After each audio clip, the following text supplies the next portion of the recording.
하나님 말씀 신약성경 고린도전서 15장 20절로 22절까지 말씀 보겠습니다. 고린도전서 15장 20절로 22절 신약성경 282페이지에 있습니다. 고린도전서 15장 20절로 22절 우리가 함께 우리 합독합니다. 3절인 3절이니까 시작. 그러나 이제 그리스도께서 죽은 자 가운데서 다시 살아나사 잠자는 자들의 첫 열매가 되셨도다. 사망이 한 사람으로 말미암았으니 죽은 자의 부활도 한 사람으로 말미암는도다. 아담 안에서 모든 사람이 죽은 것 같이 그리스도 안에서 모든 사람이 삶을 얻으리라. 아멘. 오늘 저는 이 부활주의를 맞이해서 본문을 중심으로 예수 그리스도의 죽음과 부활의 의미라고 하는 그런 주제로 말씀을 드리려고 합니다. 만약에 이 내세가 없다고 한다면 이 땅에 있는 많은 그런 종교들 가운데 대다수 종교들이 이제 사라진다고 저는 확신합니다.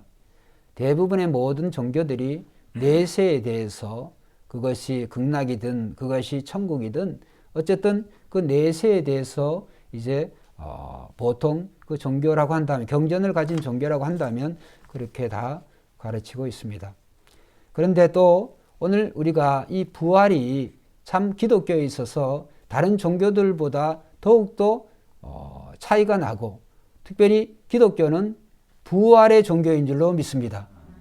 기독교는 내세를 우리가 인정하고 그 내세를 바라볼 뿐만 아니라 우리의 육신의 부활을 이미 우리가 그리스도를 통하여서 그리스도가 부활의 첫 열매로 이제 그가 어떻게 부활하신다고 하는 것을 보여주시고 나타내시고 또 부활하신 몸이 어떻다고 하는 것을 우리에게 이제 2000년 전 역사 속에서 주님이 증거하신 것과 같이 보여주신 것과 같이 또 많은 증인들이 있었던 것 같이 우리도 그 주님의 부활을 오늘 말씀을 통하여서 우리는 그대로 믿고 그 말씀대로 우리가 살아가면 언젠가 개인적이든 아니면 우리가 살아있을 때 주님이 오시든 우리가 주님의 몸처럼 부활하게 될 줄로 믿습니다.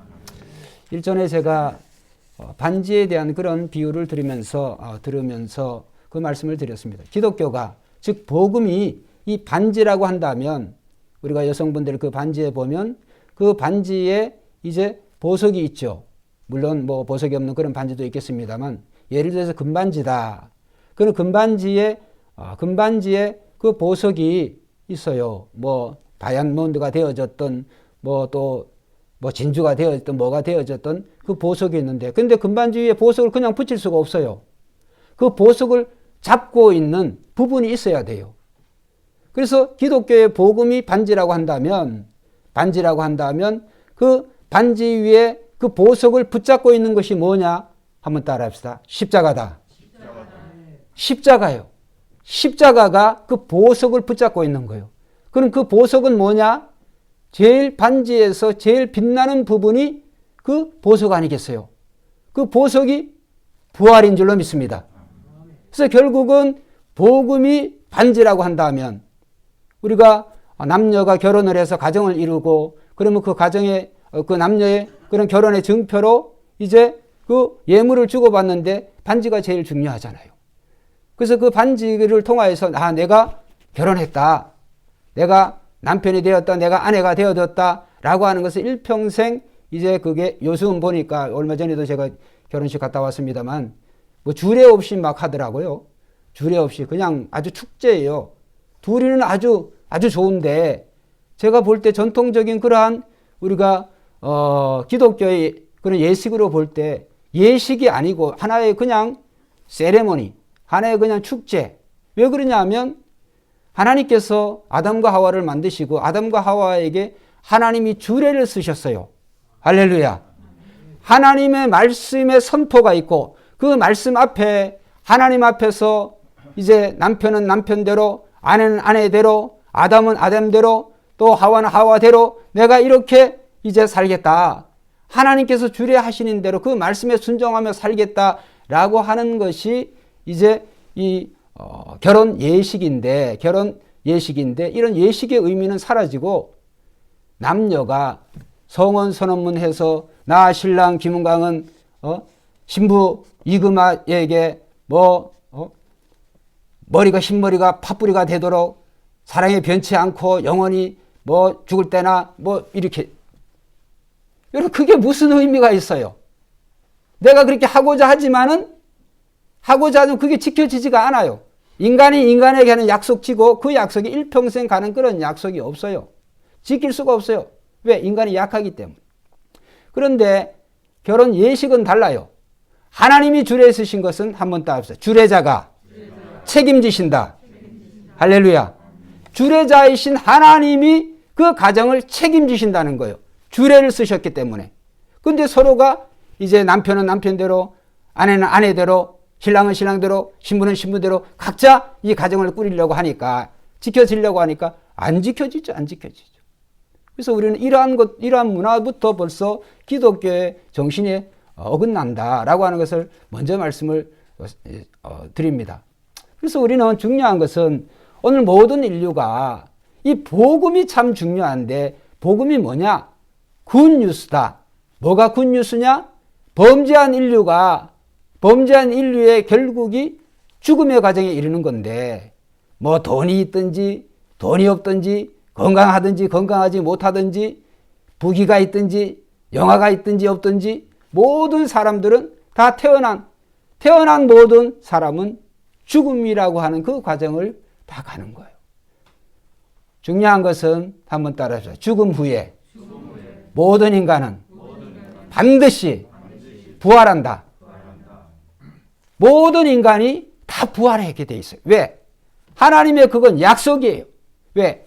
모든 인간이 이제 창세기에 보면 하나님께서 하나님 형상과 모습으로 사람을 만들었어요.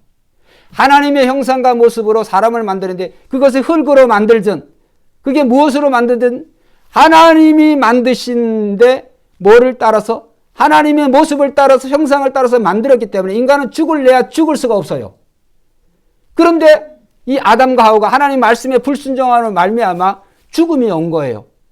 그 죽음이라고 하는 것은 한번 따라해보세요. 육체의 죽음이다. 육체의 죽음이에요.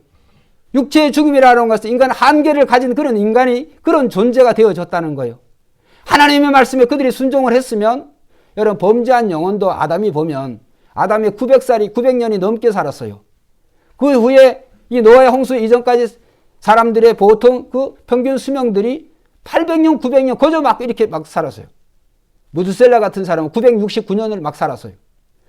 969년을 살아도 죽어요. 왜? 범죄한 영혼은 죽는다 그랬기 때문에. 그런데 중요한 것은 하나님을 믿는 사람, 믿지 않는 자나 다 죽어요.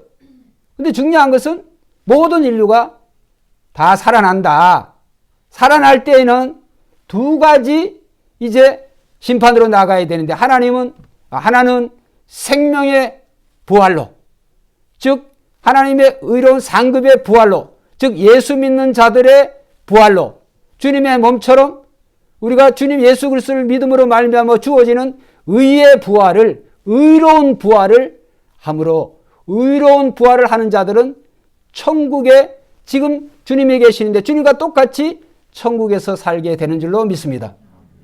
그런데 예수 그리스도를 믿지 않는 자들은 유일한 방법이신 예수 그리스도를 믿지 아니하면 세상에 착한 일을 살든지 아무리 많이 좋은 일을 그렇게 한다고 할지 그런 걸 가지고는 천국에 못 가요. 천국에 가고 또 영원한 생명을 얻을 수 있는 유일한 방법은 예수님이 말씀하셨어요. 내가 곧 길이요 진리요 생명이니 나로 말미암지 않고는 아버지께 올 자가 없느니라. 즉 예수 그리스도를 믿느냐 안 믿느냐가 이 우리가 생명의 부활로 가느냐 아니면 심판의 부활로 가느냐. 심판의 부활은 뭐냐? 오늘 세상에서 지은 죄, 모든 지은 죄에 대한 대가를, 그 죄가 하나하나를, 그 죄가 시간이 간다고 해서 그 죄가 없어지는 게 아니에요. 예를 들어 보겠습니다. 제가 여기 제일 만만하게 제 아내니까 제 아내를 속으로 미워했습니다. 근데 아내는 몰라요. 근데 제가 속으로 미워했어요. 근데 성경은 미워하지 말라. 근데 제가 미워했어요. 죄예요, 아니에요? 죄죠. 아내는 몰라요. 근데 아내는 모르니까 세월이 가면 내가 아내를 미워하는 이 마음이 미워했던 그런 과거가 없어질까요? 안 없어질까요? 감정은 없어져요. 감정은. 근데 미워했다라고 행위 자체가 없어지겠어요? 안 없어지겠어요? 왜? 미워했기 때문에. 죄를 지으면 그 죄에 대한 흔적이 반드시 남아요. 예를 들어서 여러분들은 이제 어떤지 모르지만 제가 어릴 때 홍수가 나고 이제 강에 이제 낙동강에 저희들이 살았기 때문에 강에 보면 강에 뱀들이 강을 이 강물 위에 뱀들이 돌아다녀요. 막 뱀이 물속에 가라앉는 게 아니에요. 물 위로 막 돌아다녀요. 홍수가 나고 막 물 위로. 그러면 성경에 나옵니다. 물 위에 지나간 뱀의 흔적이 남을까요? 안 남을까요? 대답을 해보세요. 남겠어요? 안 남겠어요? 안 남죠? 우리의 눈에는 안 남는 것 같지만 하나님께서는 한번 따라합시다. 하나님 앞엔 모든 것이 현재형이다. 그 말은 뭐냐 하면 지금 해가 떴잖아요. 지금 해가 떴으면 해가 딱 뜨면서 해는 이제 여러 가지 요소가 있잖아요. 열도 있고 빛도 있고 해가 지금 뜨자마자 그 빛이 여러분 여기 오는 게 아니에요. 뜨자마자 빛이 지금 뜬 그 빛이 여기 올라 그러면은 수많은 시간이 가야 돼. 이 빛이 오는 거는 옛날의 빛이라는 의미예요. 그럼 무슨 말일까요? 우리의 시간은 24시간에 그러한 시간대 속에 살아가지만 하나님 앞의 시간은 과거가 없어요. 미래도 없어요. 영원한 현재예요. 그러니까 그 죄를 지울 수가 없어. 우리가 어떤 죄를 지었든지 범죄한 영혼은 반드시 죽으리라 그랬으니까 거기에 대한 심판을 받는다 그랬으니까. 그렇기 때문에 오늘 죽으면 끝난다라고 하는 그런 무식한 생각을 하는 사람들은 안 믿는 사람들이지만 우리는 그런 식으로 살아가지 않죠. 그렇기 때문에 오늘 인간이 이 죄의 문제를 한번 따라해요. 절대로 스스로 해결 못한다. 이 죄의 문제를 여러분 스스로 절대로 해결을 못해요.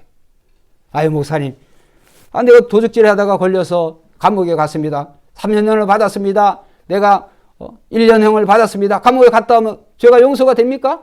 세상의 법정에서는 땅땅땅 이제 죄에 대한 형기를 치렀으니까 용서가 되는지 뭐라. 범죄한 사실에 대한 그거 안 없어져요. 동사무소에서 그 빨간 기록을 없애버렸다. 없앴다고 해가지고 없어지겠습니까? 그게 범죄했기 때문에 기록이 있는 거예요. 그런데 우리가 인간이 이 죄에 대한 것을 없애지 못한다고 한다. 여러분 잠잘 수가 없어요. 숨 쉴 수가 없어요. 그 죄를 밥 먹고 우리가 살아가고 있는데 이 죄 문제를 우리는 너무나 죄 깊이 살아가고 있기 때문에 이 죄 한번 따라요. 죄 둔감해졌다. 죄 아주 둔감해졌어요. 뭐든지 뭘 하면은 약도 자꾸 먹다 보면 내성이 길러지잖아요. 죄도 자꾸 짓다 보면 죄에 아주 둔감해. 예민한 감정 자체가 없어져 버려. 여러분 오늘 우리는 이런 양심을 화해 맞은 양심이라 그래요. 중요한 것은 하나님께서 오늘 인간이 해결할 수 없는 그 죄를 하나님이 해결해 주시기로 창세 전에 작정하신 줄로 믿습니다. 하나님이 죄를 용서해 주시지 않는다고 한다면, 하나님이 죄를 용서할 수 있는 그런 방법을 주시지 않는다고 한다면 인간은 인간의 자력으로 절대로 구원받을 수 없어요. 그래서 이 구원은 선물이다. 우리가 구원받는 것은, 하나님의 자녀가 되는 것은 구원은 선물로 주어진 줄로 믿습니다. 선물을 주시는 분의 마음대로 하는 거예요. 선물을 내가 이거 골랐다 저거 골랐다, 선물 받은 사람은 선물을 고를 수 있을 것 같지만은 선물 자체를 주시는 분은 선물을 주는 사람의 마음이라는 거예요. 여러분 구원은 하나님께서 유일한 방법을, 그 사람이 구원받고 이 죄 용서함을 받은 유일한 방법은 예수 그리스도를 믿는 방법밖에 없어요. 예수 그리스도. 그래서 주 예수를 믿으라. 그리하면 너와 내 집이 구원을 받으리라. 여러분 오늘 2021년 전에 오신 이 예수 그리스도께서 오늘 이 본문의 말씀에 보면 두 사람이 나오는데 한 사람은 아담이에요. 한 사람으로 말미암아 죄가 이 세상에 들어왔어. 한 사람 아담으로 통해서 아담의 후손으로 아담의 피로 태어난 모든 인류가 다 죄인이에요. 죄인. 굳이 아담까지 안 팔아먹어도 우리 스스로도 한번 따라합시다. 아담보다 더 많은 죄를 짓고 산다. 굳이 아담을 안 팔아먹어도, 아담을 우리가 비난하지 않아도 저와 여러분들의 죄만 해도 충분해요. 죄 경중을 따라서가 아니라 죄 자체가 오늘 우리는 떠날 수가 없는 그런 존재들이에요. 그런데 범죄한 영혼은 반드시 하나님의 심판을 받아. 그런데 하나님께서 하나님의 사랑으로 하나님이 세상을 이처럼 사랑하사 독생자를 주셨으니, 독생자 예수 그리스도를 믿으면 믿음에 의한 방법으로 우리의 모든 죄가, 과거의 죄, 현재의 죄, 미래의 모든 죄를 하나님이 용서해 주시기로 한번 따라합시다. 약속하셨다. 하나님의 약속이, 약속이라고 해서 인간의 약속도 중요한데 하나님의 약속은, 하나님의 말씀은 그 입에서 나가면 그것을 이루지 아니하고 그것의 결과를 내지 않고 다시 돌아오지 않는다고 그랬어요. 인간은 한 입에서 이 두 가지 그러한 쓴물과 단물을 낼 수가 있지만 하나님께서는 공의로운 하나님, 하나님은 죄를 알지 못하시는 분이, 하나님은 완전한 빛이신 줄로 믿습니다. 빛과 어두움이 공존하지 못하듯이 하나님과 죄인은 공존할 수가 없어요. 그래서 하나님께서는 예수 그리스도를 오늘 이 세상에 보내주시고, 그 예수 그리스도를 믿느냐 안 믿느냐, 믿음에 의한 방법으로 세상을 구원하시고 개인을 구원하신다고 주님께서 복음으로 약속하셨어요. 새벽 예배도 말씀을 드렸고 일부 예배도 제가 말씀을 드렸습니다. 또 제가 드립니다. 이 성경이 66권인데 66권 성경에 제일 긴 성경이 시편이에요. 시편이 150편 전체 편순 중에 그 다음에 시편 119편 176절로 이루어졌어요. 시편 이 한 편이, 한 장이 176절. 근데 신약은 27권 중에서도 고린도전서 15장이 제일 길어요. 58절로 이루어졌어. 근데 희한하게 구약에서 제일 긴 성경과 신약에서 제일 긴 그런 성경 구절이 동일하게 서로가 일맥상통하게 한 가지 사실에 대해서 집중적으로 강조를 하고 있어요. 시편 119편은 뭐냐? 하나님의 말씀에 대한 거예요. 말씀의 중요성에 대한 거예요. 이 고린도전서 15장은 뭐냐? 말씀이 육신이 되어 오신 예수 그리스도가 죽으셨다가 부활하셨다고 하는 거예요. 요한복음 1장의 1절에 태초에 말씀이 계시니라. 그 말씀이 육신이 되어서 세상에 우리 가운데 거하심에 아버지의 영광이요 독생자의 영광이라고 그랬어요. 예수 그리스도는 구약의 창세 말씀으로 천지와 만물을 창조하신 하나님이신 줄로 믿습니다. 근데 그 말씀이 때가 되면 예수 그리스도로 말씀이 육신이 되어서 영어로 말하면 인카네이션, 성육신 하셔서 세상에 오셨단 말이에요. 그 세상에 오신 예수님이 오늘 저와 여러분들의 그러한 모습처럼 오히려 이사야 53장에 보면 우리의 모습과는 비교도 안 될 정도로 한번 따라서 흠모할 만한 아름다운 것이 없도다. 예수님은 그의 풍채와 용모를 보니까 마른 땅에서 나온 그런 뿌리 같아서 흠모할 만한 그런 것이 없다고 그랬어요. 여러분, 우리는 예수님보다 훨씬 잘생기고 예수님보다 훨씬 좋은 그런 건강 상태를 가지고 있어요. 지난 금요일날 말씀드렸잖아요. 예수님은 우리의 질고를 아는 자다. 질고가 뭐예요? 병으로 인한 고통을 얘기하는 거 아니에요. 지난 시간에 그런 말씀을 제가 질문을 드렸습니다만 이 영상을 보신 분들은 여러분 예수님은 100% 하나님이시자 100% 인간이라고 하는 것을 여러분 생각하셔야 돼요. 100% 인간이라고 하는 것은 예수님이 이 병에 대해서, 우리의 질병에 대해서, 아픔에 대해서 예수님께서 친히 다 겪으신 줄로 믿습니다. 어떤 분들은 그래요. 목사님, 예수님 모든 병이 다 죄로 비롯되어진 건데 예수님은 죄 자체가 없으니 어떻게 병 걸릴 수가 있습니까? 거꾸로 제가 묻습니다. 우리 보수주의 신학자, 보수주의 목사님들은 예수님이 병 걸렸다 그러면 큰일 나는 줄 알아요. 저도 말씀을 준비하면서 생각을 다시 하게 되었어요. 여러분, 예수님이 병 걸렸다고 해서 구태여 문제가 될 게 있습니까? 예수님의 병이 꼭 죄로 인해서 와야 되겠습니까?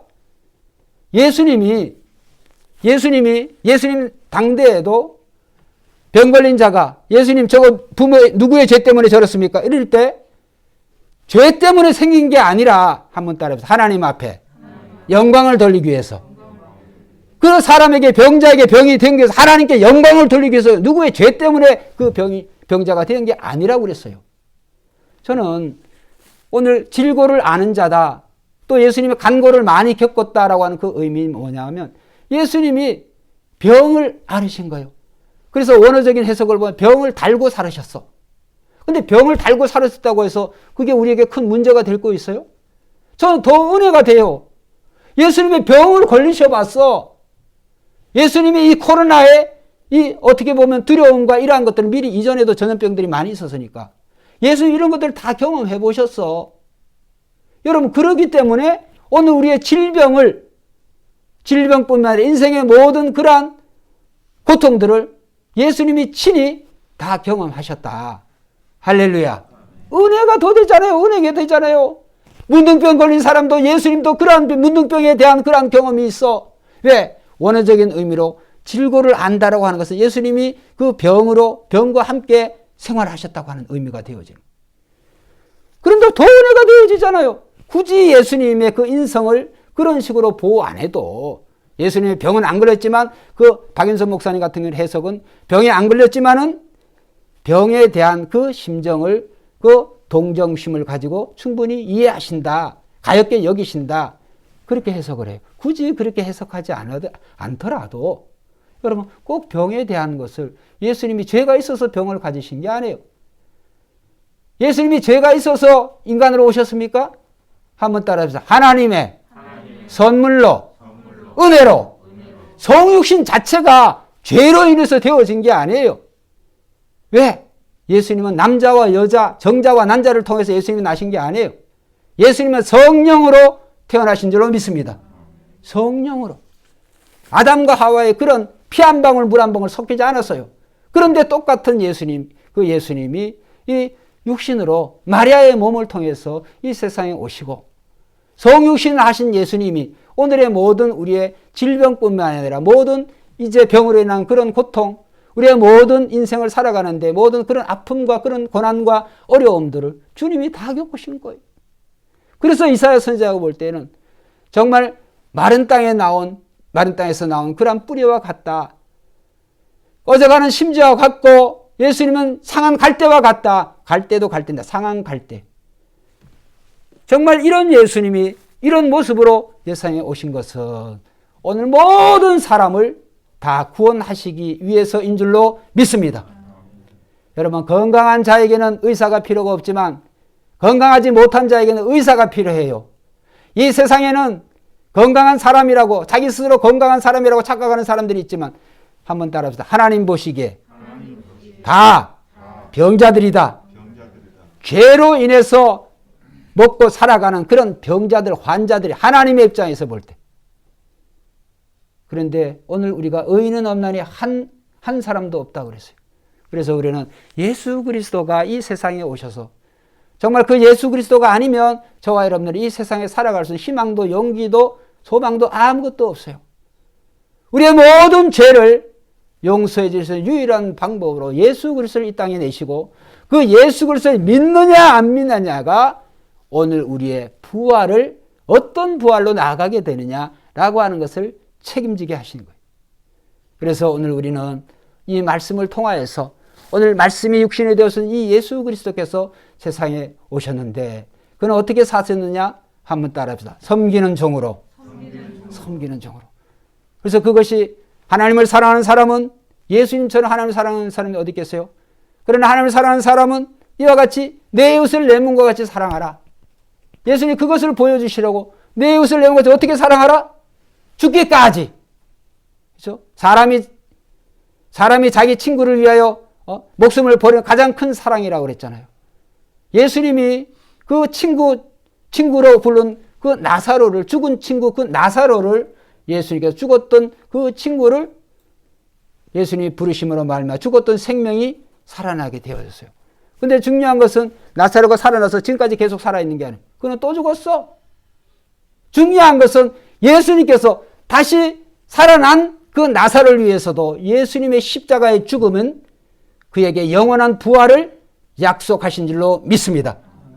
예수님이 다시 죽으셨기 때문에, 죽으시고 부활하셨기 때문에 나사로는 다시 부활했지만은 다시 또 죽었지만 또 부활의 그런 소망을 가질 수가 있는 거예요. 여러분, 오늘 우리는 이 세상에 수많은 사람들이 예수님의 부활을 안 믿습니다. 믿어지지가 않아요. 그래서 오전 예배 제가 말씀드렸어요. 오늘 고린도서 15장에 보면 사도 바울이 이 편지를, 고린도 교회 편지를 쓰고 있는데 그 순간에도 예수님이 나타나신 사람들이 수많은 사람들인데 500명에게 일시에 나타났어. 그런데 편지를 쓰고 있는 이 순간에도 예수님이 부활 승천하시고 이미 40, 50년이 지났는데도 한번 따라합시다. 대다수가 살아있었다. 증인들이 대다수가 살아있었어. 이 편지를 쓰고 있는 시간에 예수님의 부활에 목격한 사람들이 아직도 살아있었어요. 그러면 이런 생각이 들죠. 목사님, 예수님의 부활의 증인 지금까지 살아있으면 우리가 더 잘 확실하게 믿을 수가 있는데 그건 안 되는 게 확실한 게, 여러분, 인류가 지금 75억, 85억 되는데 한 10억 명이 예수님이 부활하시고 한 10억 명에게 나타나셨어. 10억 명이 나타나셨다고 해서 후대가 예수 믿을 것 같습니까? 절대로 안 믿습니다. 왜? 세월이 지나가면 다 잊혀져 버리는 거예요. 10억 명이 아니라 예수님의 부활의 증인이 10억 명이 아니라 전 인류라 할지라도 인류는 죽고 생로병사 결국 죽고 또 다른 세대가 나오거든. 오전에 제가 설교를 말씀드렸어요. 지금 이 순간에 여러분들 앞에서 제가 이적과 기사를 막 일으켜 막 손에서 장풍이 나가고 치료가 일어나고 안진병이가 일어나고 죽은 자가 살아나고, 야, 우리 김광 목사님 정말 이러한 능력이 있다. 문방만 나가서 여러분 그 얘기를 하시는 순간 여러분들은 병원 가셔야 하는데 무슨 병원 가야 되겠어요? 대답을 해보세요. 정신병원 가셔야 돼요. 여러분들은 그러는 거, 아니 내가 봤다고 내 눈으로. 여러분은 믿어도 이 사람들은 안 믿어요. 문 밖에 있는 사람들은. 그런 사람들이 10억 명이라고 할지라도 안 믿어져요. 안 믿어져. 못 믿어요. 왜 못 믿을까요? 한번 따라합시다. 성령이 안 계시니까, 또 영이 죽었으니까. 우리의 영이 예수 그리스도를 믿음으로 말미암아 하나님에 대해서 죽은 영이 살아나는 거예요. 죽은 영이 살아나야 하나님을 의식해. 하나님에 대한 지식이 있어. 그 다음에 예수 그리스도를 믿어야 성령을 선물로 받아요. 성령이 아니고서는 아무도 예수 그리스도를 나의 주님이라고 고백할 수 있는 사람이 없어요. 입으로는 돼. 마음이 안 돼. 영이 안 돼요. 왜? 영이 죽었기 때문에. 그래서 우리는 오늘 예수 그리스도가 2021년 전에 예수님이 죽으셨고 부활하심을 믿어요. 저와 여러분들은 하나도 의심이 안 생겨지는 줄로 믿습니다. 저는 의심이 안 돼. 그 과학적으로 증명은 하나하나는 그런 거 딱 그렇게 필요가 없어. 그냥 믿어지는 거예요, 그냥 믿어져. 안 믿어지는 사실에 대해서 세월이 가고 막 시간이 많이 가려면 안 믿는 사실을 믿는다 자기 체면을 걸어가지고 그런 건 절대로 안 믿어져요. 근데 믿음이 있어야 믿어져. 믿음은 뭐냐? 안 믿어지는 사실에 대해서 믿는다 강제적으로 자기 체면을 거는 게 믿음이 아니고, 한번 따라서 믿음은 들음에서 온다. 들음은 하나님의 말씀으로. 믿음이 뭐냐? 믿음이 하나님의 말씀이 믿음이에요. 이 말씀을 통하여서 우리의 영이 자라나는 거예요. 이 말씀을 가까이 함으로 이 말씀이 오늘 우리로 하여금 예수 그리스도가 누구이신지, 하나님이 누구이신지, 예수 그리스도가 어떤 삶을 사셨는지, 믿음의 조상들이 어떤 삶을 사셨는지, 우리가 어떻게 살아가야 되는지, 천국이 어디 있는지, 지옥이 어디 있는지 다 가르쳐줘요. 이 말씀이. 우리의 영이 살아있기 때문에 영이 하나님의 말씀을 우리가 보고 읽고 들을 때 영이 이 말씀을 보고 영이 자라나는 거예요. 이 영이 자라나서 예수님처럼 되는 그런 단계를 한번 따라합시다. 성화라고 이른다. 성화, 완전 성화라고 그래요. 예수님의 마음과 똑같이 되어지는 것이 성화라고 그래요. 그런데 오늘 우리는 불완전한 그러한 몸과 마음을 가지고 있기 때문에 오늘 이 땅에서 완전 성화라고 하는 건 있을 수가 없어요. 완전 성화도 예수님이 오시는 날 한번 따라해보자. 자동적으로 이루어진다. 완전한 성화가 이루어져요. 여러분, 천국은 완전한 성화를 이룬 사람이 들어가는 곳이에요. 완전한 성화를 이루지 못한 것, 죄성을 가지고 있는 사람들은 못 들어갑니다. 그런데 예수님이 오신 날, 불완전한 모든 이런 부분들이 완전하게 되는 날이 주님이 오시는 날, 우리가 부활하는 날인 줄로 믿습니다. 이제 세례식을 하게 될 터인데, 여러분, 세례는 이제 베드로전서에 보면 이 물은 예수 그리스도로 말미암아 우리를 구원하는 표식이다, 표다 그랬어요. 그 말은 뭐냐 하면, 구약시대에 이 노아의 시대 당대 인류들이 너무너무 죄를 많이 져. 하나님께서 이거를 놔두실 수가 없어. 그래서 하나님께서 완전 쓸어버리기로 작정을 하셨어요.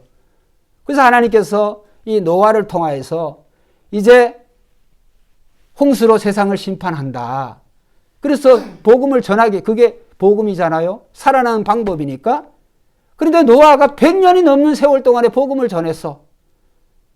근데 사람들이 믿어요, 안 믿어요? 안 믿어요. 그래서 노아가 방주를 만들고 그 방주에 들어간 식구는 누구 식구밖에 없어요? 노아의 몇 명? 아들 셋, 노아의 부인까지 8명의 식구밖에 없어. 여러분, 이제 중요합니다. 노아의 홍수가 일어났어요. 하늘에서 비가 내리고 땅에서 물이 터지고 홍수가 이 땅에 임해가지고 홍수로 전 인류가 다 죽었을 때 노아의 8 식구만 살아났어요. 그것을 구원이라 그래요. 중요한 것은 노아의 8 식구에게는 물이 심판의 표겠어요? 구원의 표겠어요? 구원의 표죠. 노아의 8명의 식구를 제외한 모든 인류에게는 물이 무슨 표예요? 심판의 표가 되어지는 거예요. 그래서 이 사도 베드로가 이 세례의 의미를 이 물로, 이건 세례를 준비하고 이 물을 제가 여기 준비해 있는데, 이 물이 어떤 사람에게는 심판의 표가 되어지고 어떤 사람에게는 구원의 표가 되어진다. 믿는 자는 세례를 받아야 되는 줄로 믿습니다. 이 세례는 김문광 목사가 지어낸 게 아니라 예수님이 지정하신 거예요. 예수님이 이 세례를 통하여서. 그래서 예수님께서 예수 믿는 사람은 이것은 구원하는 표다. 또 죄인의 표시이기도 해요. 또 이 세례를 받음으로 말미암아 우리는 성령을 받았다고 하는 그런 성령으로 인을 쳤다, 도장을 찍었다고 하는 표식이기도 해요. 그렇기 때문에 오늘 우리는 이 물로 세례를 받음으로 말미암아 오늘 우리는 교회 멤버가 되어지고, 교회 멤버가 되어진다고 하는 것은 교회는 그리스도의 몸인 줄로 믿습니다. 이 교회당, 이 새벽교회 19-30 이 건물이 교회가 아니라 교회는 예수 믿는 공동체를, 예수 믿는 사람들을 에클라고 하는 말은 밖으로, 레시아라고 하면 세상 밖으로 우리를 불러낸 사람들이 교회라는 거예요. 예수 믿는 무리를 교회라 그러는 거예요. 교회의 무리가 된다고 한다면 오늘 우리는 주님의 죽으심에 오늘 우리가 동참해야 돼요. 주님의 죽으심에 동참한다고 하는 것은 뭐냐? 예수님이 우리를 위해서 2021년 전에 십자가에 죽으셨지만 오늘 내 믿음으로 말미암아, 오늘 세례를 받음으로 말미암아 우리가 물속에 들어가면 우리가 숨쉬지 못하듯이 우리가 죽은 것으로 간주를 하라는 거예요.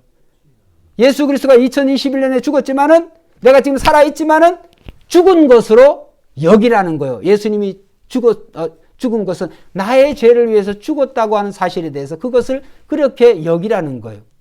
그 다음에 예수님께서 부활해서 3일 만에 부활하셨을 때 오늘도 주님이 죽으셨다가 부활하신 것처럼 실제이기 때문에 주님이 부활하셨기 때문에 우리도 그렇게 부활할 수 있다라고 하는 것을 주님이 친히 부활의 첫 열매로 보여주신 거예요. 그러면 우리가 예수님이 죽으셨을 때 죽은 것으로 간주한 사람은 자동으로 부활하게 되는 줄로 믿습니다. 예수님처럼 자동으로 부활되어지는 거예요. 그래서 우리는 첫째, 영의 부활. 우리의 영은 하나님 예수 그리스도를 믿을 때 우리의 영이 살아난다고 그랬죠. 우리의 영의 부활은 이미 한 사람들이에요. 다시 또 이 영이 부활하는 게 아니에요. 여러분, 인간의 죽음이라고 해서 영과 육체의 이탈이라고 분리라고 보잖아요. 육체는 죽어요. 근데 이 영은 영을 주신 하나님께로 돌아가는 거예요. 언제까지? 예수님이 세상에 다시 오실 때까지. 영의 부활을 이미 했어요. 할렐루야. 이제 어떤 부활만 남았어요? 이 껍데기 부활만 남았어요. 육체의 이 부활. 1년 전에 우리 서민승 권사님 천국 가셨어요. 서민승 권사님의 그 육신은 화장을 해서 땅에 있지만 하나님께서는 하나님 앞에는 영원한 현재형이에요. 권사님이 죽으신 게 아니에요. 그래서 예수 그리스도 세상에 오실 때 권사님의 그 몸이 호련히 내장이 되었든 화장이 되었든 호련히 주님의 몸처럼 변화될 줄로 믿습니다. 우리 육체의 부활만 남아서 이 껍데기의 죽음, 이건 걱정할 필요가 없어요. 그래서 예수 믿는 사람은 죽음을 겁내지 않아요. 왜? 죽음의 관문을 통하여서 우리는 하나님께로 가는 거이기 때문에. 그래서 우리는 이제 과거에도 부활을 했고 현재에도 우리가 부활해서 살아있는 사람이고 영이, 그 다음에 이제 미래의 부활은 껍데기의 이 육신의 부활만 우리가 남겨놓고 있어요. 그래서 사도 바울은 내가 죽는 것이, 사도 바울의 개인적인 심정은 내가 빨리 주님께로 가는 게 좋겠다. 그러나 내가 남아있는 것이 교인들에게, 교회에게 유익하기 때문에 내가 살든지 죽든지 내가 내 몸에서 예수 그리스도가 존귀하게 되기를 원하노라. 이렇게 사도 바울이 고백했던 거예요. 오늘 시간이 없어서 더 이상 말씀을 못 드리겠는데 오늘 이 예수 그리스도의 죽음과 이 부활의 의미를 생각하면서 여러분, 예수님이 죽으셨는데 인간이 안 죽을 수가 없어요. 중요한 것은 그 예수 그리스도를 믿은 사람은 반드시 살아나게 된다. 살아나서 어디로? 영원한 천국에서 치고 복락의 낙을 누리며 살게 될 줄로 믿습니다. 그러나 예수 믿지 않는 자들은 형제라 할지라도 부모라 할지라도 세계가 달라져. 기회는 이 땅에 살아있는 이 시간밖에 기회가 없어요. 죽은 후에는 그런 기회가 없어요. 그렇기 때문에 이 땅에 살아있는 동안에 우리가 복음을 전하고 그 다음에 이제 믿는 자들은 항상 한번 따라 흔들리지 말고 견고하게 주의 일에 힘쓰는 자들이 되라. 그래서 고린도전서 15장 이 마지막 절에 보면 58절, 그러므로 내 사랑하는 형제들아 견실하며 흔들리지 말고 항상 주의 일에 더욱 힘쓰는 자들이 되라. 이는 너희 수고가 주 안에서 헛되지 않은 줄을 알미라.